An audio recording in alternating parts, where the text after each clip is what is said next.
Distinguished participants, sister love sisters, as we kick off the WomenNOW Sexual and Reproductive Justice Continuum, we come together to share experiences as Black women, as feminists, and always as people of courage, survivors who figured out that taking action to make things better makes our progress greater than our struggles. We stand shoulder to shoulder because that's what Nzinga, Nana Asante Ya, Nanny of the Maroons, Ida B. Wells, Funmilayo Ransom Kuti, Sojourner Truth, Fannie Lou Hamer, Shirley Chisholm, Graça Michelle, and so many others have taught us. Together, we are strong. And that's how we will make good on plans we made a quarter of a century ago for reproductive health and rights and justice. Just before the 1994 International Conference on Population and Development in Cairo, the reproductive justice movement took root, and it was Black women like Loretta Ross weaving and binding together reproductive health, social justice, and human rights, who articulated for the world the link between bodily autonomy and the multiple intersecting forms of discrimination and oppression faced by women of African descent. As Frederick Douglass famously noted, power concedes nothing without a demand. So, my sisters, we of this generation of women now raise our voices to challenge discriminatory laws, to demand changes in gender-based policies, and the antiquated norms that threaten women's bodily autonomy and limit full sexual and reproductive health and rights. Using the global human rights agenda, it was Black women who revolutionized reproductive politics and activism around the world. And in 2021 today, in the midst of a pandemic in which Black communities are hardest hit, in which pervasive racism and inequality chew away at the common societal fabric, we insist that Black lives matter.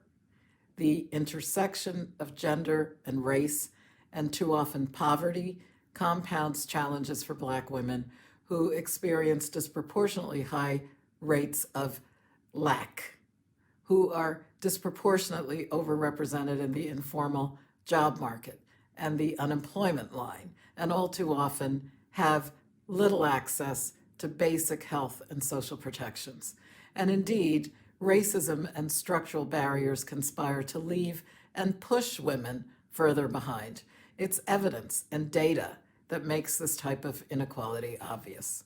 It's data that tell us that African American women are up to 3 times more likely than white women to die of pregnancy-related causes. True also of Afro-descendant women in countries such as Brazil, Ecuador, and Colombia, where there are also high rates of teenage pregnancy. And this constitutes a crisis within a crisis that cries out for action. Here at UNFPA, we aim to do something about that through access to high-quality sexual and reproductive health care, information, and support. My very dear sisters, Black women have a history of being trustworthy and highly capable, of organizing, mobilizing, and building powerful movements. Globally, our advocacy efforts contributed to milestones such as the ICPD Program of Action and the Beijing Platform. And recent events up to this minute show us that Black women are true agents of transformation. We make the seemingly impossible normal, natural, and possible to the benefit of our extended family, which is our community. Solidarity, unity, and allyship are critical to our success. It's the spirit of Ubuntu that's critical to our success. I am because you are. At UNFPA, our approach is intersectional and comprehensive. We've taken a page from the Reproductive Justice Playbook and continue to bring cross-movement alliances in over 150 locations around the world. UNFPA is working with government and with local women to build political will, to expand participation, to open spaces for new leadership, promoting policy dialogue and putting policy into practice by challenging harmful norms. And we're amplifying the voices of young people and empowering rights holders to know their rights and to dare to believe that they must absolutely claim those rights. We're training midwives and health experts and strengthening statistical systems to generate disaggregated data, to make vulnerabilities visible by gender, by age, by ethnicity, by disability, and location. So now, what would I have you do? WomenNOW, I ask you to use your collective experience and your wisdom to build a better, healthier future where every woman can exercise control over her own body.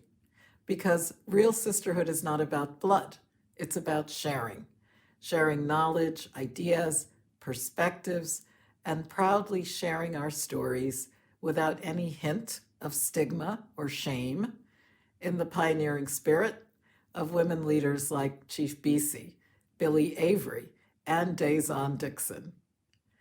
Many of you know me as a resolute advocate for women and against rape and gender-based violence, including against child marriage and female genital mutilation. Now COVID, with its lockdowns and movement restrictions, is making women's lives so much more difficult. And one of my favorite stories that keeps me optimistic through it all is this one. Harriet Tubman, upon rescuing herself, because that's what we do, rescue ourselves, out of enslavement, said, "When I found I had crossed that line, I looked at my hands to see if I was the same person. There was such a glory over everything. The sun came like gold through the trees and over the fields, and I felt like I was in heaven." Please let us keep telling our stories, passing them on from generation to generation, each time learning how to be the architects of our own destinies.